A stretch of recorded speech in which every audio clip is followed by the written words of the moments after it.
আল্লাহ তাআলা যদি আপনার থেকে কিছু কেড়ে নেয়, বুঝে নেবেন সেটা আপনার জন্য ভালোর চাইতে ক্ষতির সম্ভাবনা বেশি বলে রব সেটা কেড়ে নিয়েছেন।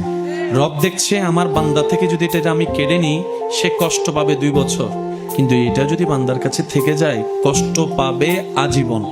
এমন মা বাবা কি আছে যে সন্তানের খুশিতে খুশি হতে পারে না? এমন মা বাবা তো নেই। তা আমরা মা বাবা যারা আছে, সন্তানের মা বাবা, এই সন্তানের মা বাবারা সব সময় চেষ্টা করে সন্তানের ইচ্ছাগুলো পূরণ করার জন্য। সন্তানের ইচ্ছা পূরণ করার চেষ্টা করে, স্বপ্ন পূরণ করার চেষ্টা করে। কিন্তু ক্লাস 4 এর সন্তান যদি বলে বাবা আমাকে একটা আইফোন দাও, দিবে? বলেন না দিবে? সামর্থ্য থাকার পরও দিবে? কেন? মা বাবার জ্ঞান বলছে এটা তার লাভের চাইতে রব্বুল আলামিন তার চাইতে বেশি ভালোবাসে। মা বাবা আমাকে যতটুকু আপনাকে যতটুকু ভালোবাসে, এই জিনিসটা আপনার আমার একটু বোঝা দরকার।